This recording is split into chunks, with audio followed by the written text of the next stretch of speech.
closely coordinate with the United States Coast Guard to establish a safety zone to ensure public safety and for the safety of those involved in the recovery operations, as well as the crew on board the returning spacecraft. Multiple notices are issued to mariners in advance of and during recovery operations, and Coast Guard patrol boats are deployed to discourage boaters from entering the splashdown zones. Now, we do want to stress to the public the need to respect this safety zone. Recovering a spacecraft from the water is a hazardous task, and any other boats interfering increases risk to the astronauts in Dragon, the teams working to recover them from the water, and the safety of those that come too close. So for the safety of the crew and your safety, we recommend you sit back and watch as we'll be bringing you the best possible views of our astronauts' homecoming. And they will be the best views that you can get. So let's take a minute to meet our returning crew. U.S. Space Force Colonel Nick Hague is your Crew 9 commander. He was selected by NASA as an astronaut in 2013. This was his second spaceflight to the International Space Station and third launch overall. He spent 171 days in space with Crew 9 and has a career total of 374 days in space. During his mission, he completed a spacewalk with astronaut Sunny Williams. That was his fourth spacewalk, earning him a career total of 25 hours, 56 minutes of spacewalking time. Before Crew 9, Hague previously served as a crew member of Expedition 59 and 60 back in 2019. He flew with Alexei Ovchinin and NASA's Christina Cook. So this is his second time sharing the space station with Ovchinin. The Kansas native is a test pilot of a distinguished graduate of the United States Air Force Academy. Nick spent 5 months in Iraq in support of Operation Iraqi Freedom. He voluntarily transferred from the United States Air Force to U.S. Space Force in 2021 and is an active colonel. His wife, Katie, is a retired U.S. Air Force colonel, and they have 2 sons. NASA astronaut Sunny Williams is a mission specialist for Crew 9. This was her third visit to the space station. She originally launched aboard Boeing Starliner spacecraft and arrived at the space station on June 6th. And it looks like we are beginning to get some views inside the spacecraft, overlooking the shoulders of the crew on board Dragon. We'll continue to bring you those views throughout the day and views throughout Splashdown this afternoon rather. But to jump back into a little bit more about Sunny, she became an Expedition 71-72 crew member, and she logged 286 days in space on this mission. But she actually has a total of 608 days in space, the second most time in space by a U.S. astronaut. Former NASA astronaut Peggy Whitson ranks first for the U.S. with 675 days in space. She conducted 2 spacewalks and has completed 9 over the course of her career for a total of 62 hours and 6 minutes of spacewalking time. She ranks 4th on the list of cumulative time spacewalking by a female astronaut. And she has flown on 4 different spacecraft types, including the Space Shuttle, Soyuz, Starliner, and now Dragon. Previously, she served on Expedition 14 and 15 in 2006 and 2007, and again with Expedition 32 and 33 in 2012. She's a retired U.S. Navy captain and is a proud graduate of the U.S. Naval Academy. NASA astronaut Butch Wilmore is also serving as a mission specialist today. This is his 3rd spaceflight and, just like Sunny, logged 286 days in space. He conducted 1 spacewalk and completed 5 over the course of his career, earning him a total spacewalking time of 21 hours, 2 minutes. He's flown on 4 different spacecraft types throughout his career: the Space Shuttle, Soyuz, Starliner, and now Dragon. Previously, the Mount Juliet, Tennessee native served on STS-129 in 2009 and Expedition 41 and 42 from 2014 to 2015. Wilmore is also a retired captain in the U.S. Navy. And Alexander Gorbunov is a 3rd mission specialist serving on today's mission. Crew 9 was his very first spaceflight to the space station, earning him a total of 171 days in space over the course of his career. Gorbunov, along with Nick Hague, saw the arrival of 4 visiting vehicles and saw the departure of 4 as well. The duo orbited the Earth more than 2,700 times during their mission. Before his cosmonaut selection in 2018, Gorbunov worked as an engineer for a rocket space corporation and helped support cargo spacecraft launches from the Baikonur Cosmodrome in Kazakhstan. To prepare for upcoming events, Dragon is currently doing a couple of things autonomously. First, it's isolating the thermal control system fluid loops from the radiator. This system is what will help keep the internal temperature of Dragon very comfortable for Nick, Sunny, Butch, and Alexander during the reentry phase. Dragon is also initiating separation of the claw mechanism, which will terminate data, power, and fluid connections between the spacecraft and the trunk in preparation for that trunk separation that I mentioned earlier. Now, as we saw before, we are hoping to get more views inside of the Dragon capsule. We will bring those, of course. We want to see more of our four crew members. But now a bit more of the Dragon Freedom capsule. It has flown on several missions for NASA. It first launched April 27th, 2022. To the International Space Station on NASA's SpaceX Crew 4 mission. It was subsequently used for 2 private spaceflight missions to the space station for Axiom Space, Axiom Mission 2 in May 2023, and Axiom Mission 3 in January of 2024. And of course, Crew 9 launched last year, is September 28th. So, yeah, a little bit about the Dragon Freedom capsule. Here, a view that we have once again between the shoulders of Commander Nick Hague, who is on the left-hand side of your screen there, and Mission Specialist Alexander Gorbunov there on the right. That's right, Kate. And the next major milestone that we're looking ahead towards this afternoon is claw separation. We're targeting that claw separation at 2:05 p.m. Pacific time this afternoon, so less than 10 minutes from now. Continuing to get some views inside Dragon Freedom. To the far left there is NASA astronaut Butch Wilmore, and as you can see, the crew is suited up in their space suits. They are suited up in what we call dynamic phases of flight. So when they launch, when they dock, when they undock, when they return back for splashdown. We might hear some call-outs on the loops about putting their visors down. That will happen just prior to deorbit burn. And you'll hear us pause when some of those communications happen. That's because we want to make sure that we are relaying the best information to you all, and so that you hear it as well. So if you do hear us pause, that is what we're doing. You also see they have their on there, and I know the gloves are pretty unique on the Dragon spacesuits, right? They're custom created? Yes. The spacesuit overall is custom fit for each astronaut. These gloves enable usage of the touchscreen panels that they have in front of them. We can't see it from this view, but that view we saw earlier between Alexander Gorbunov and Nick Hague, that is a touchscreen. It allows the crew to monitor everything that Dragon is doing, along with those tablets that they have there on their legs. So yeah, the spacesuit itself is intended to act as a mini spaceship, if you will, as once the visors are closed, it is able to maintain a pressure in the unlikely event of a depressurization event for Dragon. So there we can see those screens I was talking about. So there in the center, we've got the location tracker, as well as on the left-hand side, it's mapping out the operations that Dragon is executing. The crew has to remain well informed of all these things that Dragon is doing autonomously.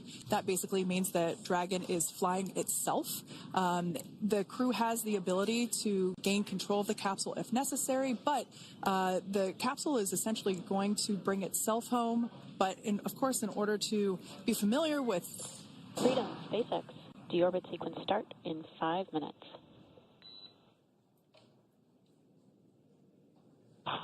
Freedom Cup. And so we did hear that call out for the deorbit sequence start to begin here in 5 minutes. That call from the ground came from the core, or crew operations resource engineer here in Hawthorne, mission control just behind us. And that went up to Commander Nick Hague. He's going to be doing the majority of the communications during the flight downhill today through Splashdown, and they'll be communicating with the Corps all along the way. Now, we did mention that they are flying on Crew Dragon Freedom. The naming of spacecraft has gone all the way back to the very beginning of this human spaceflight program. This is a nod to Alan Shepard naming his spacecraft Freedom 7 during the Mercury program. And so the crew that first flew up on Freedom a few years ago had the opportunity to name this Dragon, and they named it Freedom. That was Crew 4 that was the first flyers on this spacecraft. It's also flown for Axiom Mission 2 and 3, and then, of course, today for Crew 9 as well. Yeah, actually, fun fact about this particular capsule, of those 4 missions that Sandra just mentioned, we have seen daytime splashdowns for 2 of those. Today will mark the third daytime splashdown. So there's something lucky about this particular capsule that gets daytime splashdowns. Nighttime is great because we can see even more clearly the capsule streaking through, but I personally love the daylight views because we really get even better views of the recovery team operations during that phase of the mission. Yes, absolutely. And if you follow along with our missions, you'll know that sometimes weather is a watch item when it comes to undocking and splashdown. We do splashdown in the water, so we want to ensure that parameters like wave heights and wind speeds and precipitation, lightning, all of that is looking good for the crew and the safety of those recovery personnel. And today the weather is just pristine. We got off of space station on the very first attempt. So I'm joking around and saying that it was because it was St. Patrick's Day and we got really lucky with the weather. I wouldn't disagree with that.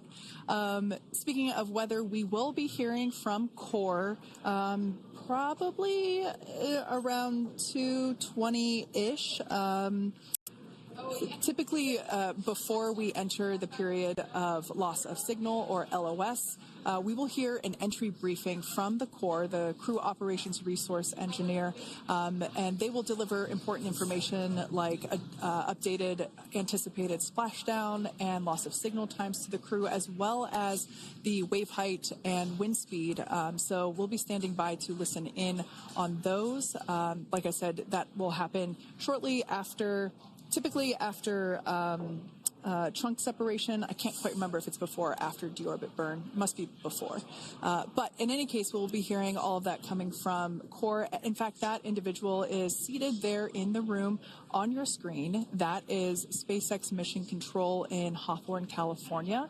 That room is located just over our shoulders, and that is where Dragon operators are standing by on console, monitoring the progress of Dragon as it continues its way home. It's been, at the point of splashdown, it'll be about 17 hours since Dragon undocked from the International Space Station. The team there in mission control, there are multiple teams, in fact, and they cycle through shifts to ensure that everybody gets the required rest and sleep periods, just like the astronauts on board. And that Crew Operations and Resource Engineer is seated there in the room, and that, like Sandra said, is the primary voice that we'll be hearing communicate from the SpaceX team to the crew on board. That's right. And so it looks like we're about 3 minutes or so from the claw separation portion of today's flight. The claw is a portion on the spacecraft that holds the trunk to Dragon. Following claw separation, we're going to jettison or remove that trunk because it's no longer needed. The trunk has solar arrays on it that provides power to the Dragon spacecraft. But now that we're beginning the reentry process, we need to go ahead and jettison that trunk and able to expose the heat shield, which is really going to do the heavy lifting as Crew 9 re-enters the Earth's atmosphere. They come in at 17,500 miles per hour, so they really need to ensure that that heat shield absorbs that heat, and there's... Deorbit sequence start.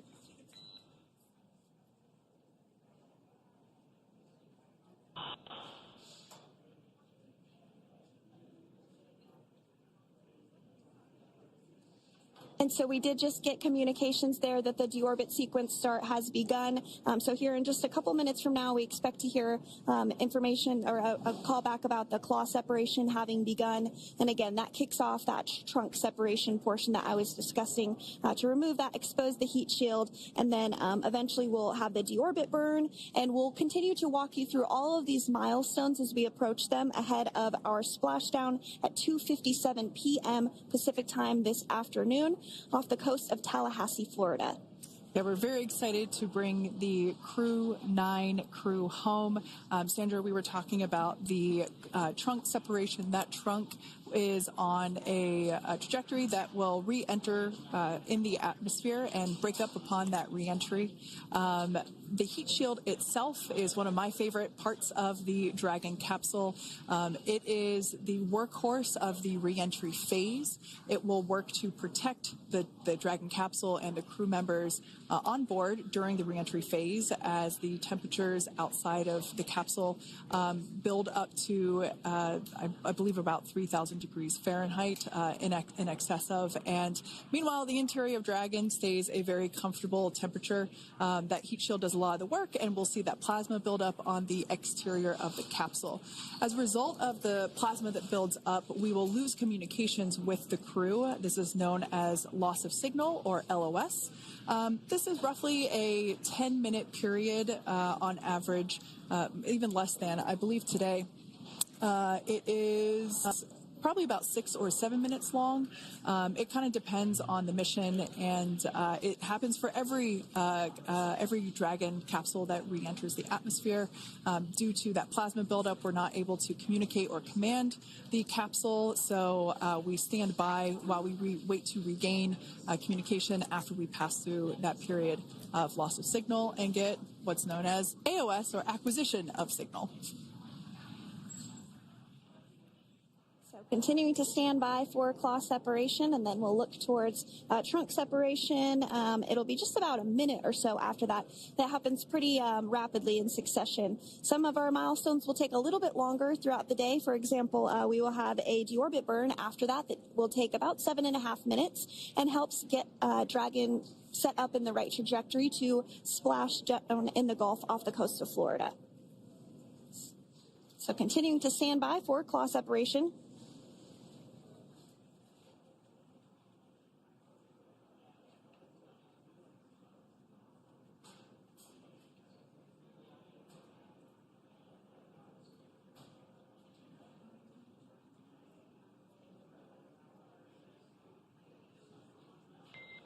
Nominal trunk jettison. All right. Great news there. That trunk has been jettisoned from the Dragon capsule. So the claw was separated. That's the mechanism that connects the telemetry and power between the Dragon capsule and the trunk. In order to expose the heat shield underneath Dragon, we had to jettison that trunk, and so we just got confirmation that that has happened. So that is great news. Basically means that telemetry is looking good, and that the nitrox system is primed for cabin and suit cooling, and the heat shield, like I said, is now exposed and ready for atmospheric reentry. The trunk served its purpose by gathering energy from the sun through its solar cells and converting that to battery power. Since we separated the trunk, we can't generate any more new power, but we really don't need to since we're coming home and Dragon has enough battery power already stored. Now, up next, the final steps that Dragon will perform prior to reentry: the slew, or the maneuver to deorbit burn attitude, and then the deorbit burn itself. This deorbit burn is the last time that the forward Dracos, which are the 4 thrusters located on top of the spacecraft under the nose cone, it's the last time that they will ignite. The deorbit burn will place Dragon on a precise trajectory to return to the splashdown zone off the coast of Florida, off the coast of Tallahassee, Florida, and that will last about 7.5 minutes once it starts. And so deorbit burn is targeted for 2:11 p.m. Central Time, so about 2 minutes from now. As we mentioned, that's going to last about 7.5 minutes, again, helping to get Dragon into the precise trajectory to ensure that splashdown occurs in the area that was calculated and where the recovery team is already in place, ready to support splashdown operations today.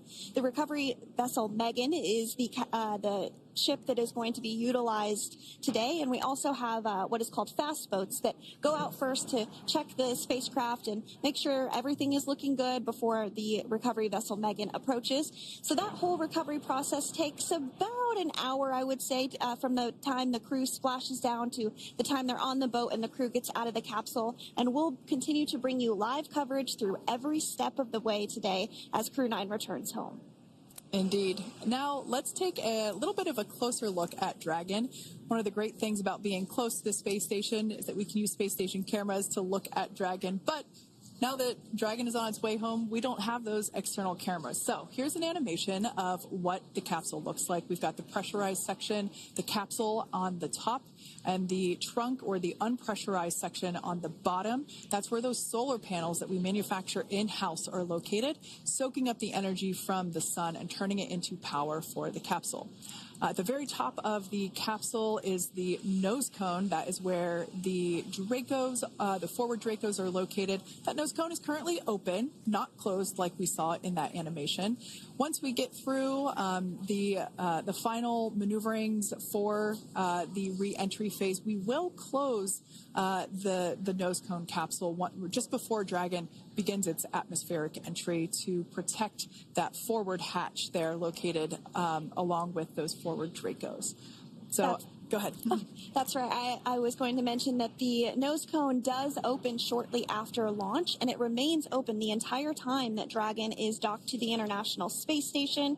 So as an example for this particular spacecraft, Freedom, since September when it docked to the International Space Station, remains open that entire time, and here shortly it will close for the very first time since September. So quick recap of what Dragon has done in recent history here. We basically began preparations for re-entry known as the Deorbit sequence. So Dragon released the trunk. As we said before, we separated the claw, we released the trunk.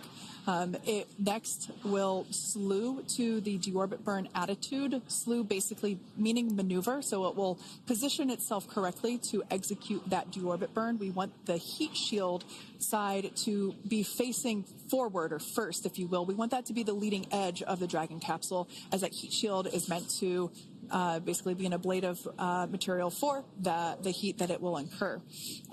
Once we complete that deorbit burn attitude slew, we will initiate the deorbit burn itself. That will last for several minutes, expecting that to be to start here any moment now, actually, and then it will go until about 2:18 p.m. Pacific time or 5:18 p.m. Eastern time. And I did hear confirmation that deorbit burn is underway. As we mentioned, it's about a 7.5-minute burn. So within the last 10 minutes, Dragon has jettisoned its trunk and initiated the deorbit burn just seconds ago. As mentioned earlier, for those operations, NASA and SpaceX closely coordinate with the United States Coast Guard to establish a safety zone to ensure public safety and for the safety of those involved in the recovery operations, as well as the crew on board the returning spacecraft. Multiple notices are issued to the mariners in advance of and during recovery operations, and Coast Guard patrol boats are deployed to discourage boaters from entering the splashdown zones. So we do want to stress to the public the need to respect this safety zone.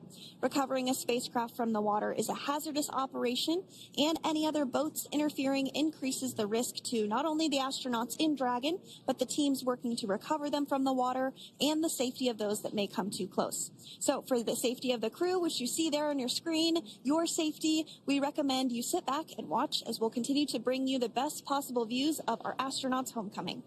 Yeah, as I mentioned earlier, this deorbit burn is the last time that we will utilize our 4 forward Draco thrusters. Forward basically meaning at the top of the Dragon capsule. Dragon Freedom has not yet entered the Earth's atmosphere. This deorbit burn is what will line the vehicle up and put it on its final trajectory to the landing site right off the coast of Tallahassee, Florida. So basically, it is the last burn that the Dragon spacecraft executes and is what really locks it in for that precise landing. As you can see on your screen right now, Nick, Sunny, Butch, and Alexander are using their screens to keep tabs on the burn duration, the Draco firings, and trajectory details such as entry angle, spacecraft perigee, and how much distance remains until deorbit burn termination. As I mentioned earlier, Dragon is flying itself. So all the crew has to do is stay strapped into their seats and keep tabs on things. Although I must say, if I had one of those window seats, it would be pretty difficult to restrain myself. Now, with Nick, Sunny, Butch, and Alexander ready to deorbit and splash down back on Earth, they will be heading to one of 8 targeted sites supported by SpaceX and NASA. All of these sites are located off the coast of Florida, either in the Gulf of America or the Atlantic Ocean. Spreading the supported sites across multiple locations helps maximize the return opportunities for this mission and future crews, lowering the chance that we'll have to wave off due to bad weather. For those of you following along, you'll know that today's splashdown marks our final Dragon recovery on the East Coast. After 6 great years of successful recovery operations off the East Coast, we'll be moving all Dragon recovery operations back to the West Coast. And as always, NASA and SpaceX jointly select our splashdown location. And for today, the prime recovery site is off the coast of Tallahassee, Florida. The selection process works with a lot of different variables, including the space station's orbital trajectory or path that it follows, what landing sites are available and have favorable weather, how much free flight capability Dragon has for the trip home, and the sleep schedules for the returning crew members, as well as, of course, the big one, the weather. We'll start with calculating daily return options based off of the space station's current orbit and Dragon's capabilities to maneuver and line up for reentry. The time from undocked to landing at the primary site can vary from less than 6 hours to more than 39. Getting home the quickest comes with some obvious benefits, but we always have to make sure the crew is properly rested for dynamic operations, preventing us from scheduling 20-plus hour days for them, of course. Trajectory and ballistic experts provide the daily opportunities that would line up Dragon with the 7 landing zones and split them into what we call ascending and descending opportunities. Dragon uses its Draco thrusters after leaving station to execute a series of altitude-lowering maneuvers and to line up with the selected primary site. It can also change to different alternative sites while in a free flight if sudden weather moves in that we may need to avoid. So, as we mentioned, weather is something we're constantly looking at, making the final call to proceed about 2.5 hours before the crew undocks. So, for the Crew 9 return, we looked at a number of weather items. Some of the obvious ones are no rain or a chance of lightning in the recovery zone, both for the safety of the crew inside Dragon and the recovery teams in the water. And we're also looking for wind speeds to be less than 15 feet per second or about 10 miles per hour, and relatively calm seas so that we can safely execute recovery operations, which includes landing a helicopter on the recovery ship to fly Nick, Sunny, Butch, and Alexander back to Florida. Once Dragon began flying today, we had a number of additional checkpoints to either proceed towards the primary site, head to the alternate, or select a new zone based on real-time weather data. These checks happened all the way up until we were in the final hours before the deorbit burn, which has just about a minute or so left in it. And this is the last burn in the trip home that commits Dragon to re-entering the Earth's atmosphere. Now, we are currently waiting to conclude the deorbit burn. We've got less than a minute until that finishes. We will expect to hear a call out for nominal burn, which will confirm completion of that deorbit burn for Dragon Freedom. We can see images there from the touchscreen display panels that the crew utilizes in flight. We can see the visualization of exactly which one of the four forward Draco thrusters are firing. That's why you have kind of like a strobe effect there.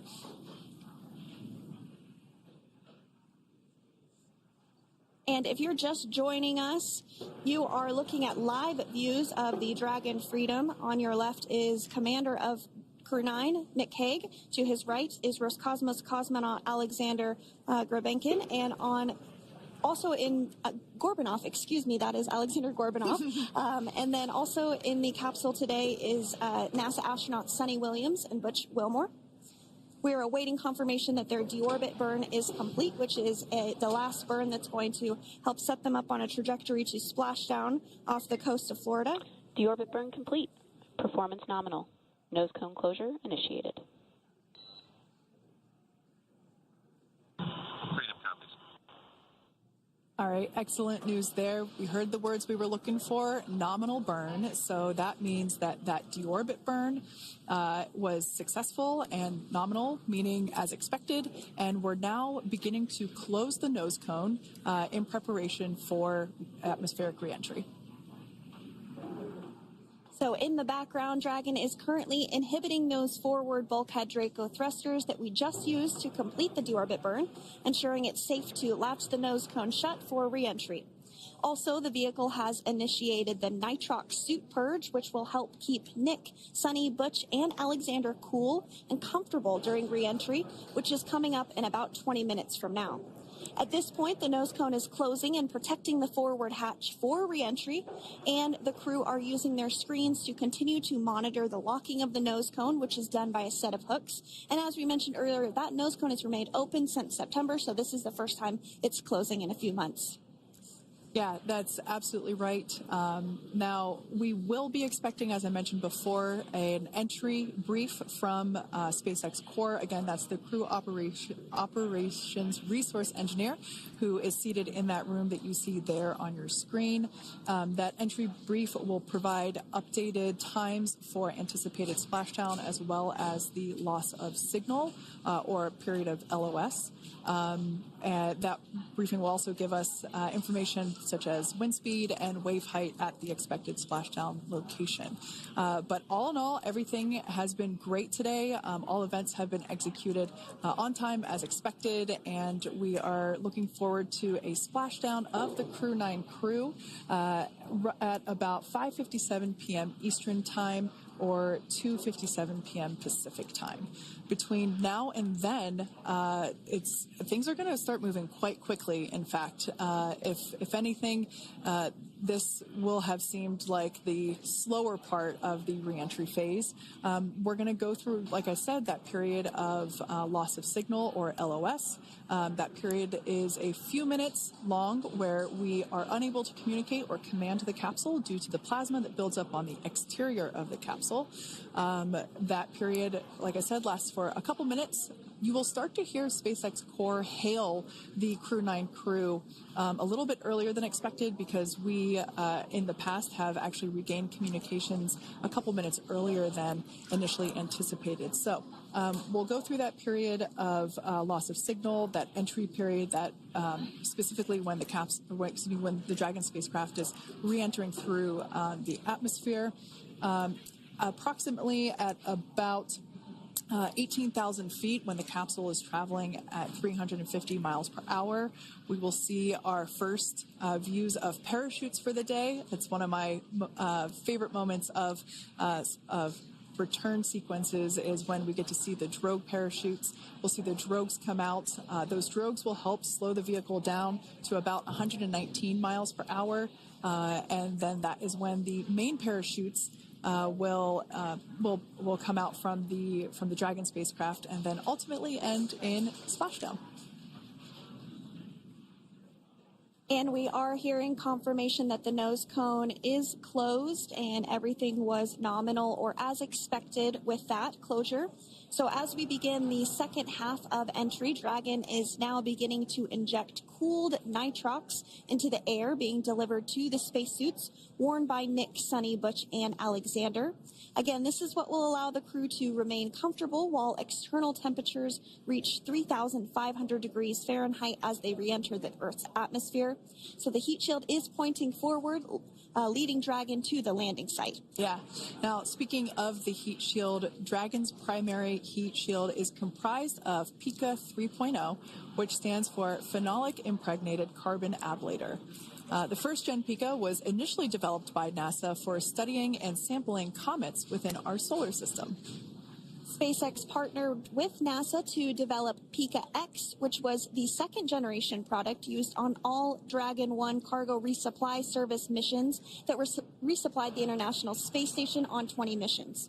PICA 3.0 was developed specifically for use on Dragon 2 crew and cargo with enhanced structural and thermal capabilities that allowed the heat shield to be even more effective in the way that it utilized the ability to make that heat ablate as it goes through the Earth's atmosphere.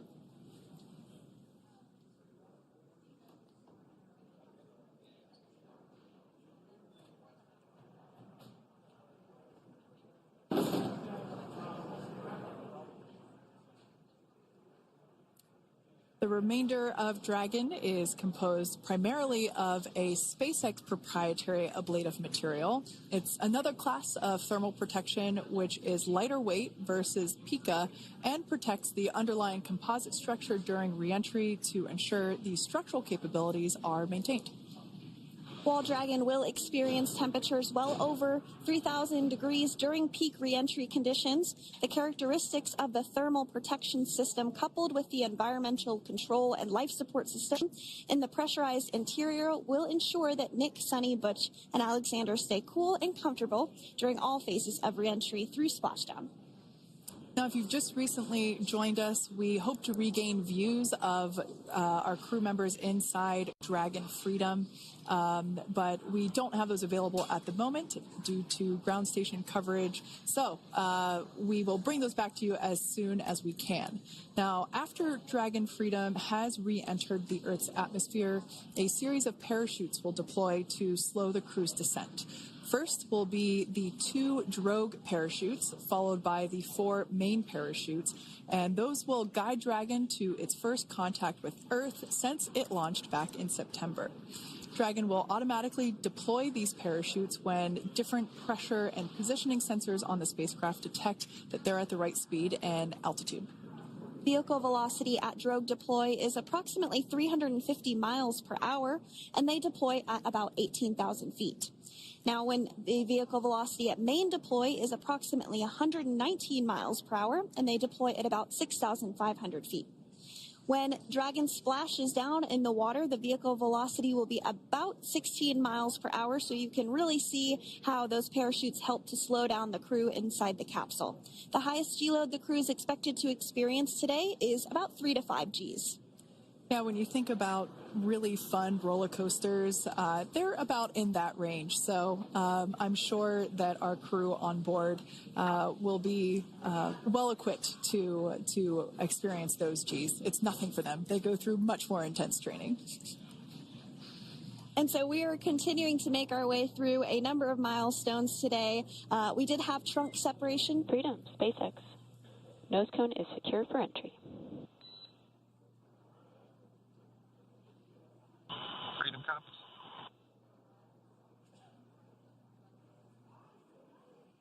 All right, great news there. That tells us that the final physical configuration change for Dragon is complete. We have closed that nose cone. This is the last physical change that Dragon undergoes prior to re-entering the Earth's atmosphere.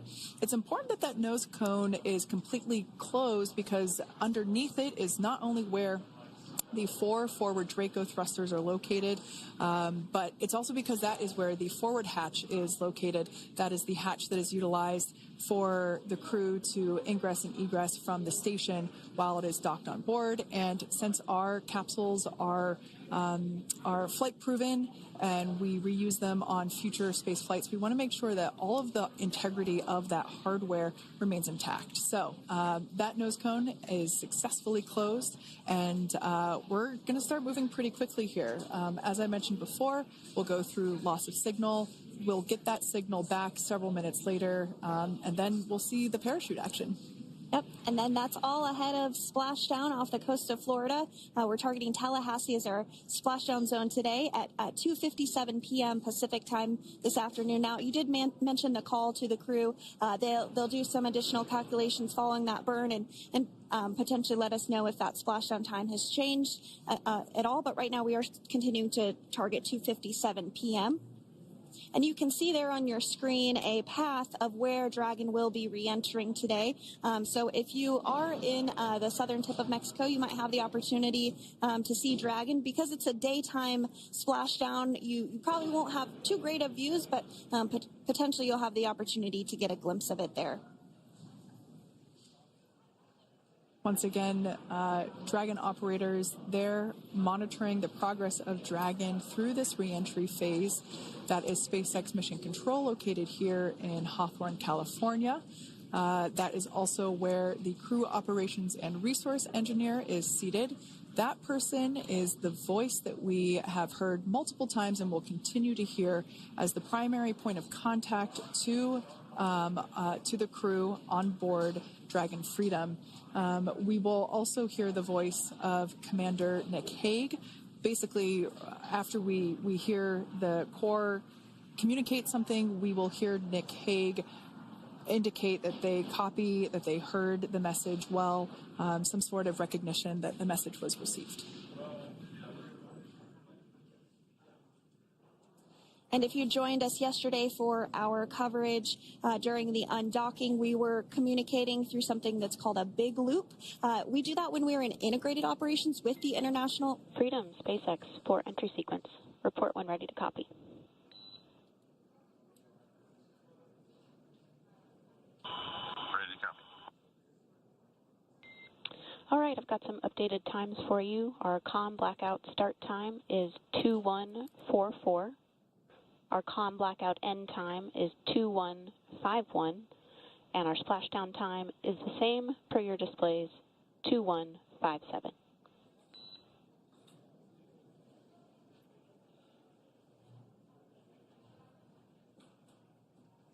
Okay.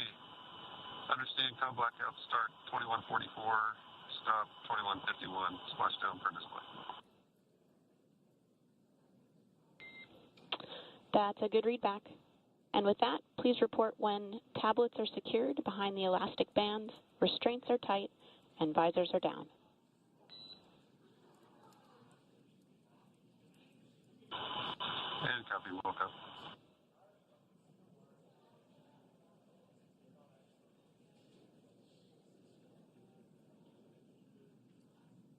And with that communication from the Corps or Crew Operations Resource Engineer here in Hawthorne to Commander Nick Hague of Crew Dragon Freedom, we did hear that the loss of signal period is still at 2:44 p.m. Pacific, but we had a 1-minute adjustment to the acquisition of signal. That's going to now be at 2:51 p.m. Pacific time. However, our splashdown time remains the same at 2:57 p.m. Pacific time this afternoon off the coast of Tallahassee, Florida.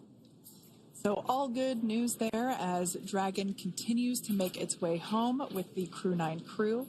As we've mentioned before, we are splashing down on the Gulf Coast. We have ability to splash down on either side of Florida, but the location site just outside of Tallahassee, Florida is the site that was selected today due to best recovery conditions. And as Sandra mentioned before, weather is always a watch item, but everything is looking great for that particular recovery location. So I'm sure once we start getting views from the recovery vessel, I have a feeling it's going to be a pretty beautiful afternoon. And we did mention that, of course, this is a daylight splashdown, so we should be getting some great views. We do have a couple of spacecraft called the WB-57, which are high-altitude planes that NASA utilizes during splashdown operations. Those are en route and going to be tracking the capsule as it makes its way through the atmosphere and should be providing some good views for us. Kate and I were just chatting about how we haven't had a daytime splashdown in a little while, so we're looking forward to the views along with you. Yeah. Nighttime views are also great because we can see that capsule streaking through the night sky quite brightly. So like Sandra, you said earlier, daylight will be a little bit less bright, but we will definitely be able to see the SpaceX recovery team operations much clearer.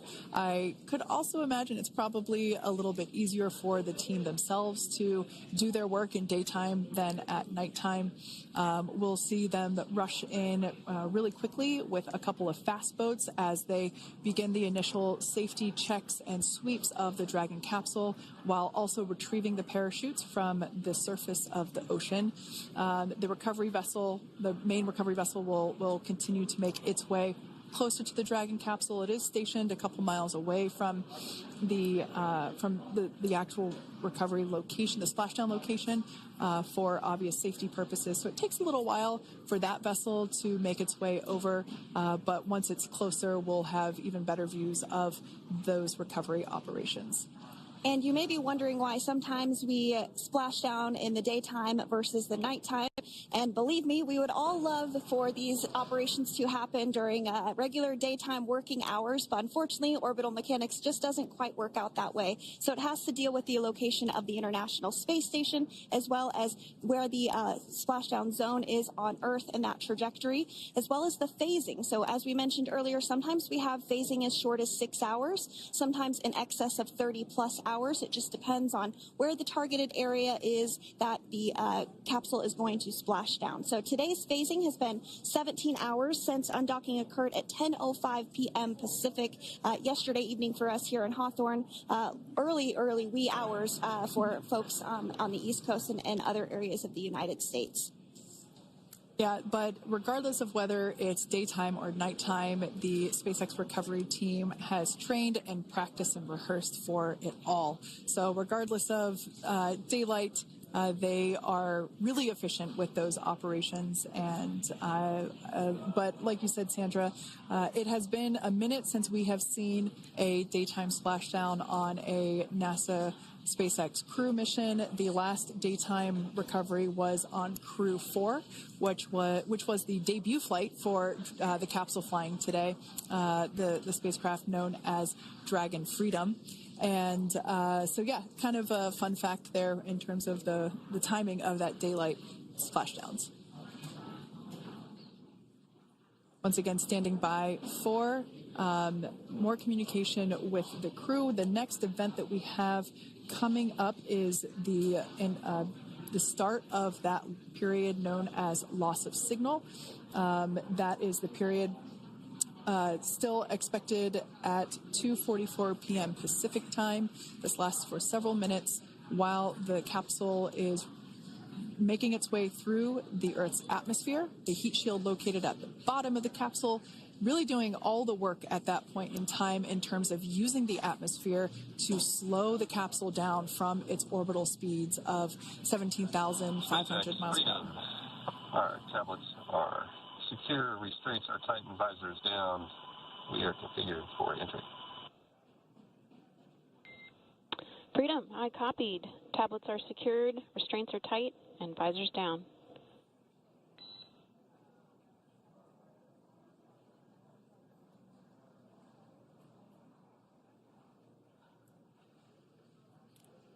All right, great news there in terms of continuing to make progress.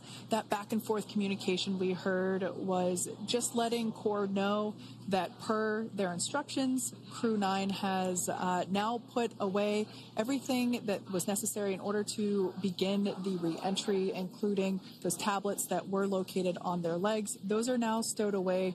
They've tightened that safety harness that we see there, and the visors are now down. So with all that being said, let's take a minute to meet our returning crew. U.S. Space Force Colonel Nick Hague is your Crew 9 commander. He was selected by NASA as an astronaut in 2013.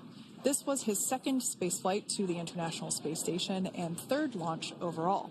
He spent 171 days in space with Crew 9 and has a career total of 374 days in space. During his mission, he completed a spacewalk with astronaut Sunny Williams. That was his fourth spacewalk, earning him a career total of 25 hours, 56 minutes of spacewalking time. Before Crew 9, Hague previously served as a crew member of Expedition 59 and 60 back in 2019. He flew with Alexei Ovchinin and NASA's Christina Cook. So this is his second time sharing the space station with Ovchinin. The Kansas native is a test pilot and distinguished graduate of the United States Air Force Academy. Nick spent 5 months in Iraq in support of Operation Iraqi Freedom. He voluntarily transferred from the United States Air Force to U.S. Space Force in 2021 and is an active colonel. His wife, Katie, is a retired U.S. Air Force colonel, and they have 2 sons. NASA astronaut Sunny Williams is a mission specialist for Crew 9. This was her third visit to the International Space Station. She originally launched aboard Boeing Starliner spacecraft and arrived at the space station on June 6th. Following the agency's decision to return Starliner uncrewed, she became an Expedition 71 and 72 crew member, where she logged 286 days in space on this mission. But Sunny has a total of 608 days in space, the second most time in space by a U.S. astronaut. 5 minutes until predicted calm blackout. We'll see you on the other side at 21:51.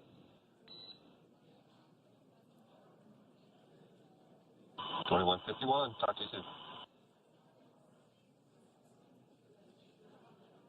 And with that call out from the crew operations resource engineer to Commander Nick Hague, letting them know that everything is looking good ahead of the loss of signal period.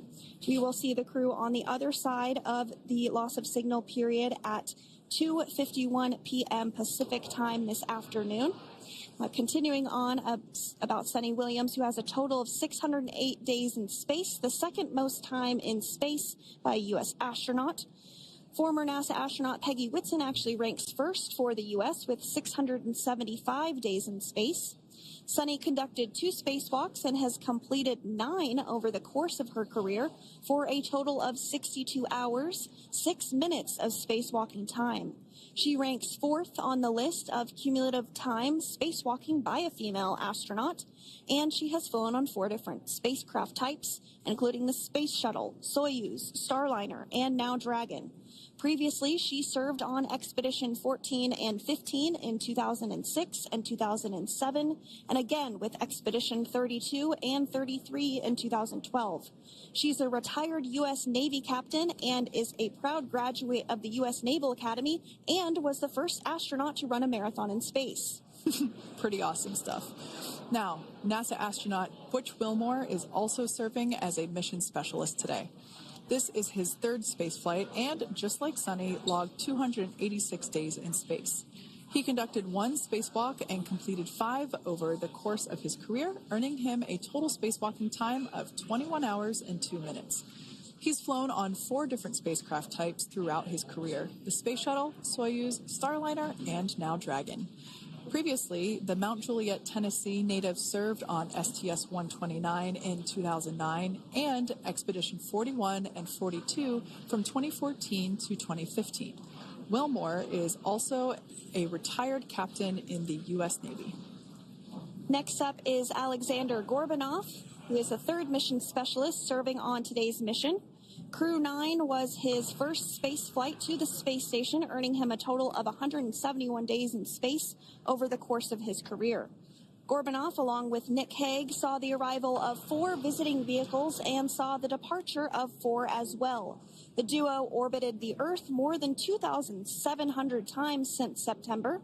Before his cosmonaut selection in 2018, Gorbunov worked as an engineer for a rocket space corporation and helped support cargo spacecraft launches from the Baikonur Cosmodrome in Kazakhstan.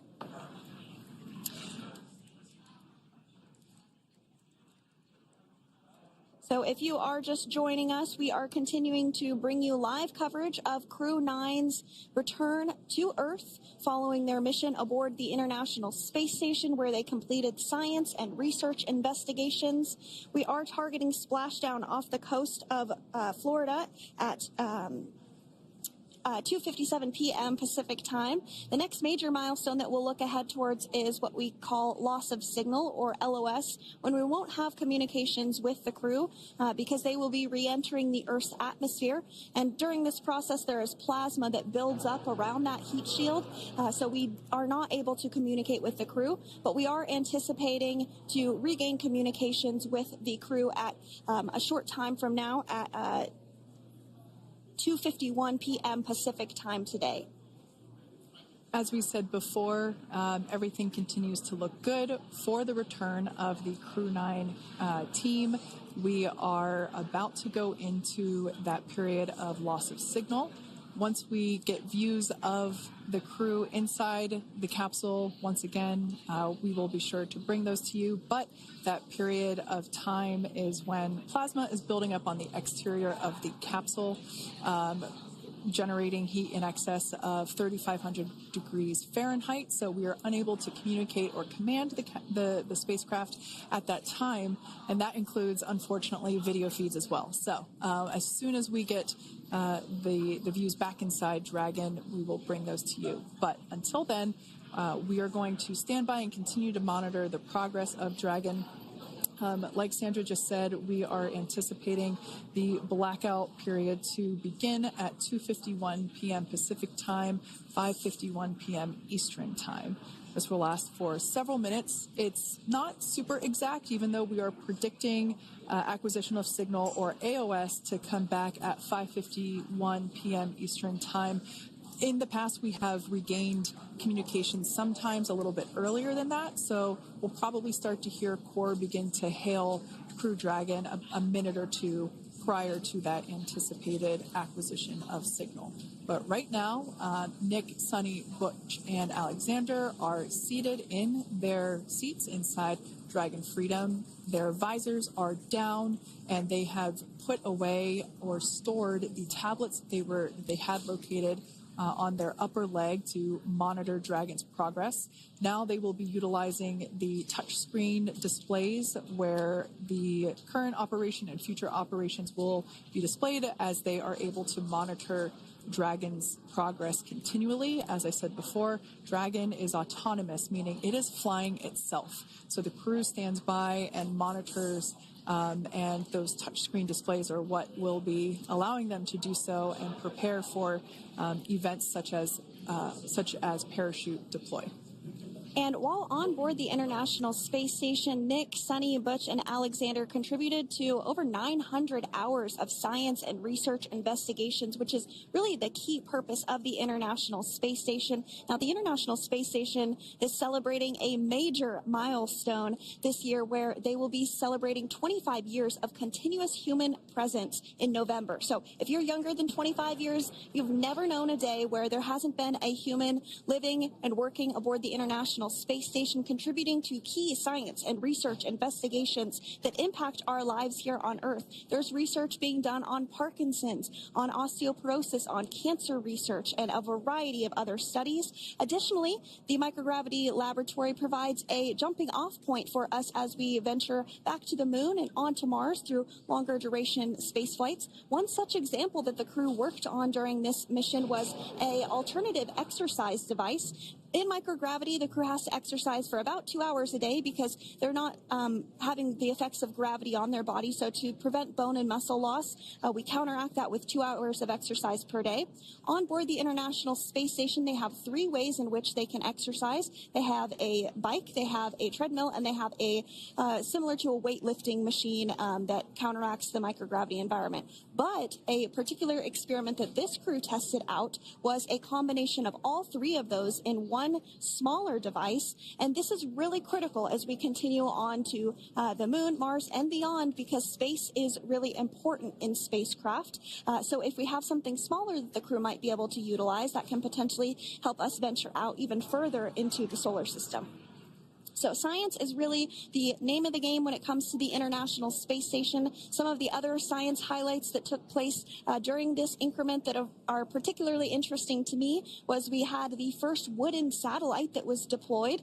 This is a study to see if other materials might be more resourceful or renewable in space.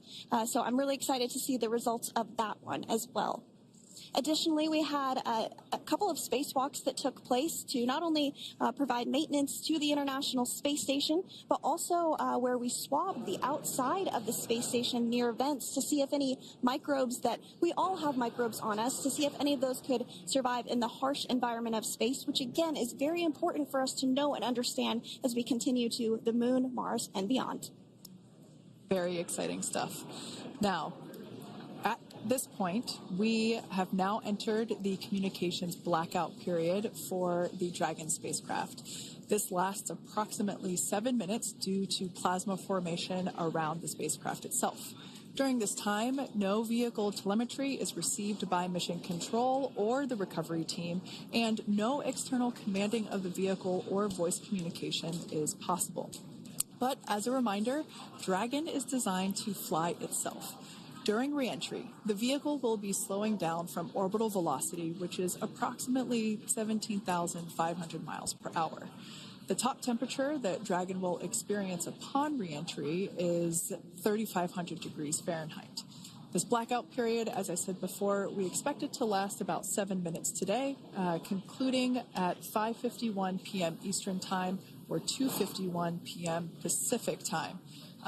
We right there have our first view of Dragon Freedom coming home to Earth.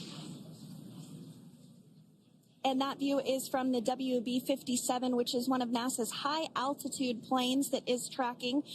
Now, because of the way that this camera is configured, it does look like it is dark, but it is indeed daytime, and you're beginning to see that plasma trail as Dragon re-enters the Earth's atmosphere. All of that is expected. We are anticipating an acquisition of signal around 2:51 p.m. Pacific Time, so just minutes from now, and you may hear the core begin to hail out or call Dragon for communications and see if we can potentially get communications with them a little bit earlier. Following this, we'll have two events in rapid succession. We'll have the drogue parachutes deploy at 2:53 p.m. Pacific, followed by the mains just 1 minute later at 2:54 p.m. Pacific Time, ahead of a splashdown at 2:57 p.m. Pacific Time off the coast of Tallahassee, Florida.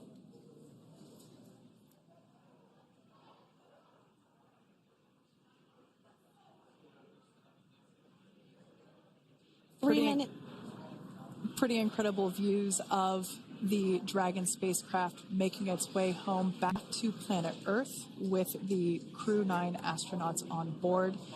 Once again, this view is coming from the WB-57 plane. That heat shield we can see doing magnificent work as it works to... Freedom, SpaceX, Comcheck.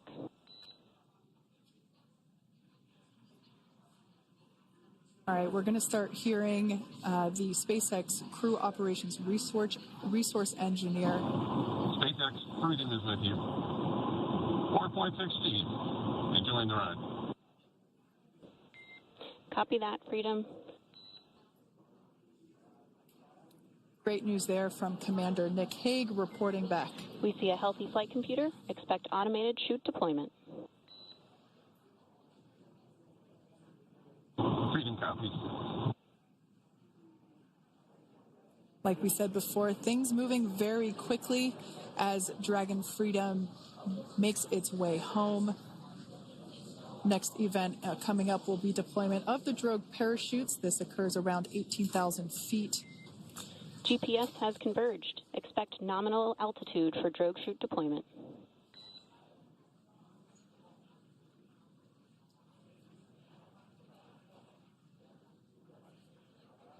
We're about 2 minutes away from deployment of those drogue parachutes.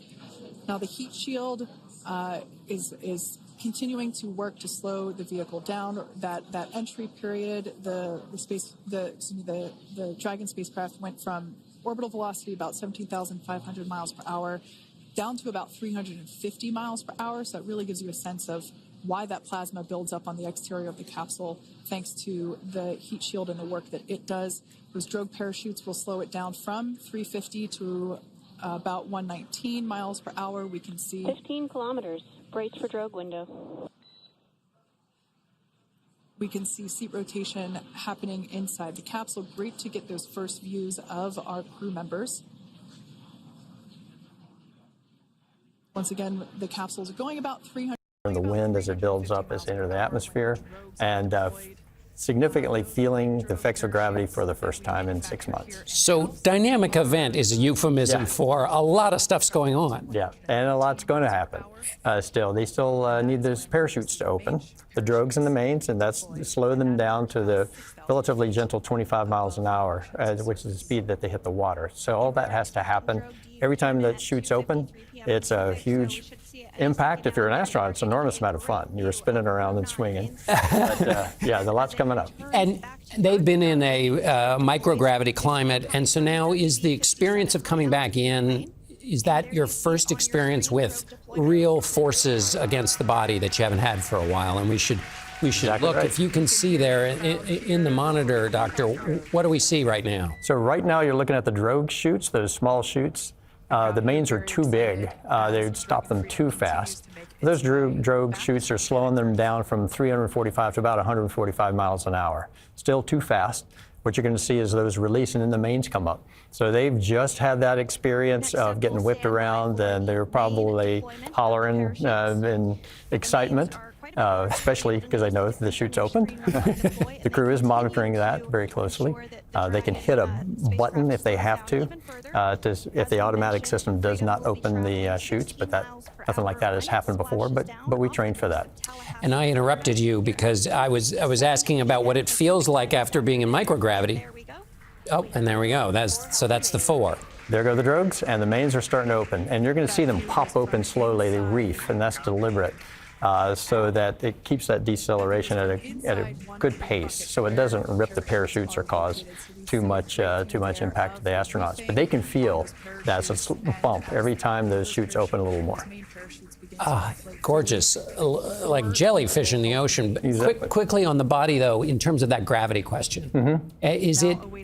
I mean, it would feel extraordinary to a person who is acclimated to gravity, but does it feel more acute because of the experience in space? Oh, very much so, very much so. Even 1G, after they land and they're experiencing it right now, just the 1G of what we're feeling right now sitting here, they're lying on their backs and feeling it there, but everything feels very heavy. Your cheeks, your face, all your muscles feel very heavy, as if some big, strange magnet was sucking you in, because I haven't felt this for 6 months. Right. Senior national correspondent Mark Strassman is in Houston at the Johnson Space Center. So, Mark, what's it look like to you from here, and what's next? It looks picture perfect from what I can tell here, John. I mean, the 4 main chutes have opened, the 2 drogue chutes have opened, and at this point, we're just ready for a splashdown.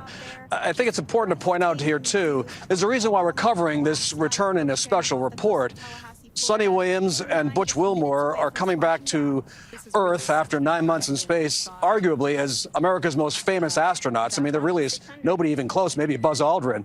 And millions of people have followed their saga, and many of them have only a passing interest in space. But I think everybody can relate to the idea of, okay, somebody leaves for an 8-day business trip and they end up spending 9 months. And the topper is they're orbiting 260 miles above Earth. I mean, that is an extraordinary story. So here we are watching the return of these 4 astronauts, and fingers crossed it all goes as well as it has so far. Yes, indeed.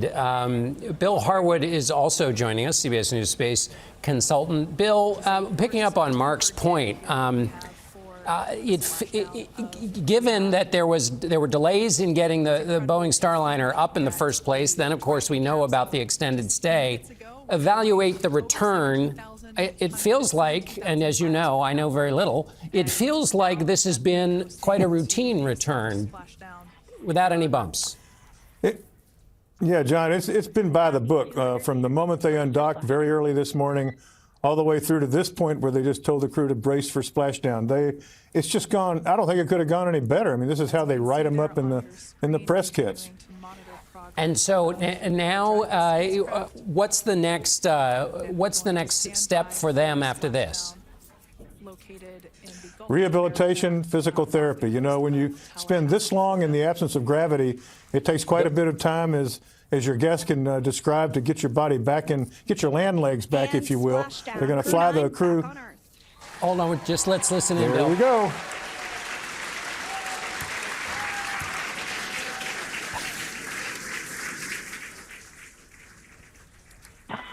And SpaceX Freedom, Splashdown. Good main release. Copy, Splashdown. We see main chutes cut. Nick, Alex, Butch, Sunny, on behalf of SpaceX, welcome home.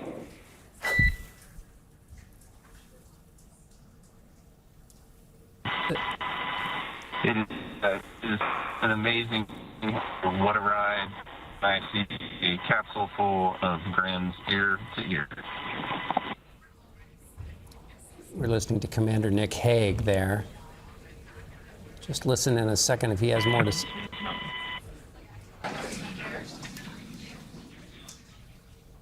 All right, we're going to stand by in case. And as you can see on your screen, we have visual confirmation of Splashdown. Yep. Dragon Freedom has returned home, and NASA astronauts. System safety verifications are in progress. We'll report back when recovery personnel are en route. All right, well, we're going to report back with you, Dr. Marshburn. So what's that like? Oh, that's wonderful. The seats are well designed. They're custom made for, or custom fit for each crew member.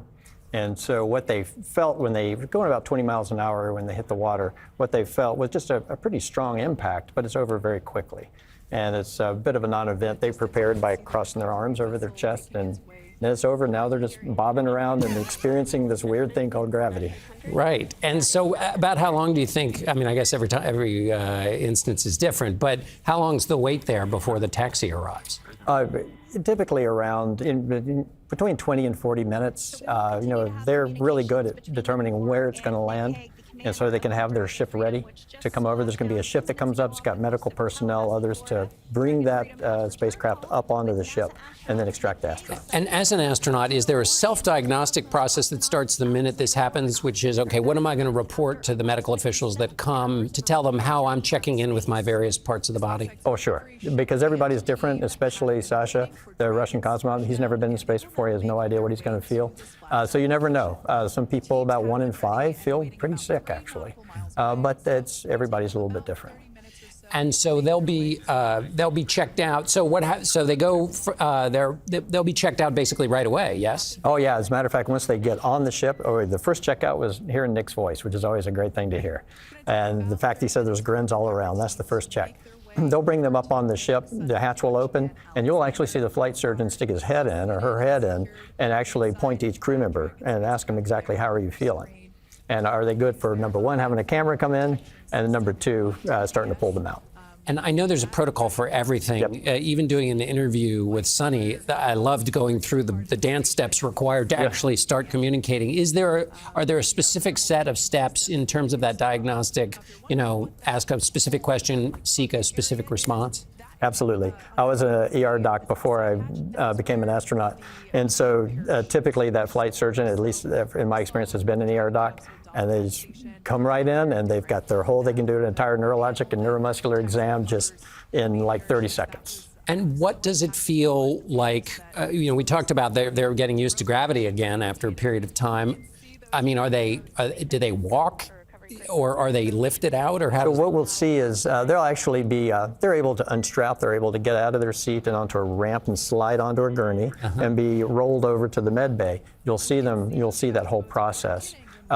Even if an astronaut's feeling good and wants to stand up, we usually ask them to not do that, because you never know until you stand up how you're going to feel, might fall over.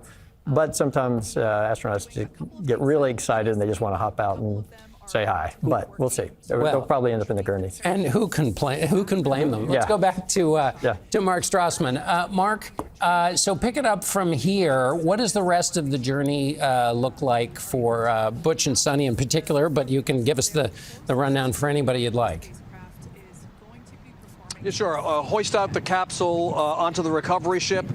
From there, as you guys were talking about, they're examined by doctors to make sure everybody's doing okay. They'll be helicoptered to the Florida Panhandle, and from there, they're taken by NASA jet to Ellington Field here in Houston, about 10 miles from where I'm standing, where their families will be waiting for them, where their families, in a sense, have been waiting for them for the last 9 months. And then the adjustment period begins, right? I mean, we talked about the physical adjustment.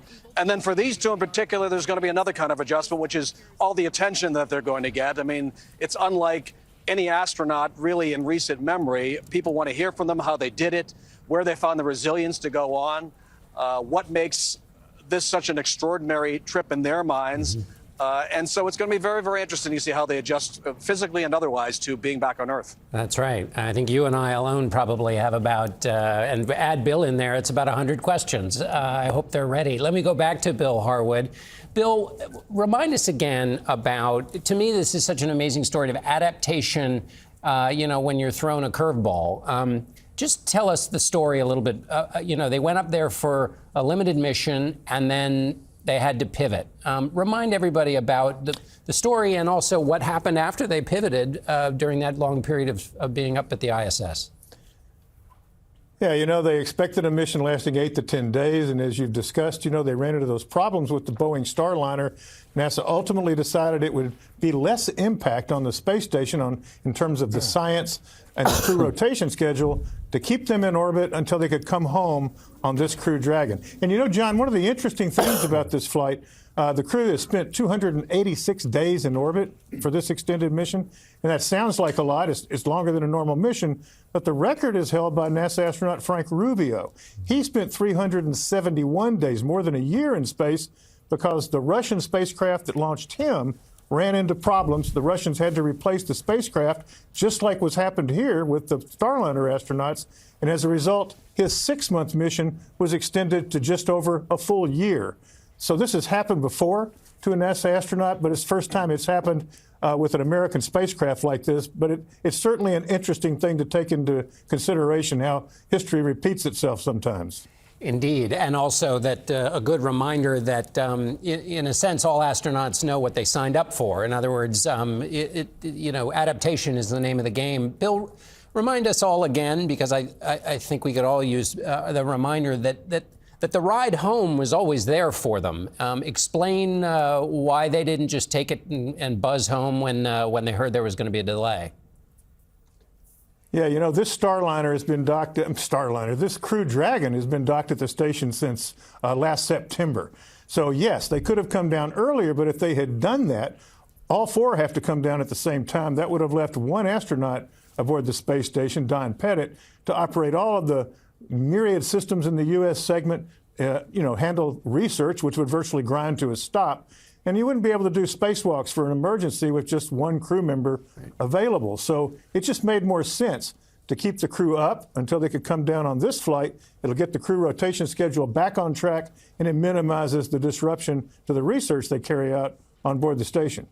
And we're going to turn back. Thank you, Bill. And we're going to turn back now to Dr. Tom Marshburn, who has been inside of one of those capsules. Doctor, what were they just doing in that fishing boat there on the outside? Well, the spacecraft is clustered with small rockets, which are some propellant that can be toxic. And so basically they're coming up and just making sure the air around the capsule is safe, that others can get close to them. They have sensors, so they're inspecting the outside. It's interesting from the crew's perspective, the windows have burned over through re-entry. You might get a glow through the windows, but they can't really see what's happening. But they can hear things. They can hear an engine motor. They can hear clunking on the outside. And that's actually really nice to hear. Sounds of Earth, a little water sloshing. And so, yeah, Earth is a good place, and it's good to be back. Sounds. When you're in space, it's less cacophonous, right? What is it like to the ears to hear the sounds of Earth again? Oh, it's wonderful. So they're not getting the full breadth of it yet, but they will. I can tell you from experience for the next weeks, months, and maybe years, sound of wind, the sound of rain on a roof or on your face, the feel of sand under your feet, and all those things, you learn to appreciate all those little things. Is there a recommended regimen when you come back, to take advantage of an extraordinarily unique perspective on hearing, sight, smell? Is there, or is it every astronaut does it differently? Oh, probably. Well, as you mentioned, we go through a regimen. And from a medical standpoint, has there been an impact on any of those senses? or hearing. And the space station's fairly loud. There's always fans going because you have to keep the air moving up there. Eyesight can be affected, et cetera. So we're after all those medical tests. Then each astronaut is just going to be doing what they need to do to recover. Usually that's being at home, getting reacquainted with family and friends, taking it pretty easy because their recovery back to being able to, they're both athletes, or all four are athletes. Getting back to being an athlete could take months. Right. So we're working on that. I'm going to come back to you in a moment, Doctor. Let's go back to Mark Strassman, who's covering this. Mark? Well, speaking of the sounds that they will be hearing now, I can tell you the sounds from here, from the NASA building behind me, screams of delight when the splashdown happened. People relieved, of course, that Butch and Sunny have made it back home. This is an interesting moment and mission for a lot of reasons. As we all know, headlines followed the astronauts for the last 9 months, stranded in space, abandoned in space. I think it's important to point out that the astronauts have each told us over the last few months, they don't feel that way at all. They haven't felt that way, that they've enjoyed their extra time in space, that essentially this is their sweet spot, their opportunity to go to space, because not only because they want to live in the moment of space, but also because they don't know if they'll have that opportunity again. And so for Butch and Sunny, I think, yes, it's important to come home. Yes, they want to reconnect with their families, obviously. But they have enjoyed their 9 months in space, and that's worth mentioning, too. What a great point. Mark, to anyone who would think that they are unlucky, they are actually extra lucky to live a life under a sense of mission like that, where you're thrilled to get this extra set of these extra sets of days. Speaking of a life where you have a sense of mission, give me a sense of the psychological return to Earth and the perspective you bring back from looking at a planet where there are no borders, where it looks maybe thin and fragile. What was that like? Oh, wait, well, you summed it up pretty well, actually. I think all of us learn to appreciate the little things that every single day the Earth brings and our personal contacts with people. So at a very local level, you appreciate that so much more. And yes, we do have a desire for heads of state to all see this, because to your point, atmosphere is very thin. The Earth is incredibly beautiful, but we're just living on the skin of the Earth, and we're very fragile. We as just life in general, but us as a species. Right. Sure. That's so well put. Well, that does it for our coverage now. Our coverage will continue on CBS News 24/7 on your local news and tonight on the CBS Evening News. This has been a CBS News special report. I'm John Dickerson.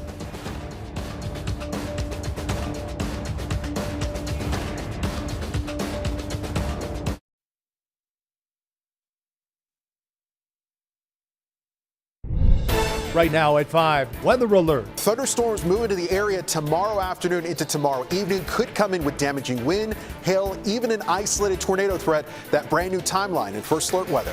New details about the close call at Midway Airport, why the pilot of a small jet says he ended up on the wrong runway. The CTA is out with a new plan to help drivers caught up in the Kennedy construction, but it doesn't start for weeks. We're asking why. Great to have you with us. I'm Joe Donlin. And I'm Erica Surgeon. We begin with a weather alert. By this time tomorrow, we'll be right in the middle of a severe storm threat. Chief Meteorologist Albert Ramon is in the Weather Center timing out what we can expect. Albert? Large hail, damaging winds, those are the primary threats, but an isolated rotating tornado, it's something we're going to keep an eye on. You're right, 24 hours from now. So let's walk through the timeline. We're looking at some areas of showers tomorrow morning into the midday, maybe even a rumble of thunder right around 11 a.m. But it'll be between 1 o'clock tomorrow afternoon till 9 p.m. in the evening. That's the window for multiple rounds of thunderstorms to come in out of the west. And some of these thunderstorms will be on the aggressive side. There's plenty of heat and moisture in the atmosphere to allow for the chance of damaging winds and maybe even a rotating tornado, an isolated tornado in the forecast. On the backside of the system, colder air moves in, and that means snow. Wednesday night carrying over into Thursday, 1 to maybe as much as 3-inch accumulation of slushy snow for the Thursday morning commute. So weather alert posted for Thursday morning for some slick travel in the forecast. No worries for this evening. We have temperatures in the 70s right now. We'll fall in the 50s overnight under a mostly cloudy sky. More on this and the rest of your forecast in a few minutes. All right, we'll see you then. Thank you, Albert. A security guard accused of shooting a young woman inside a Stone Park nightclub is free tonight, and the victim's family has filed a wrongful death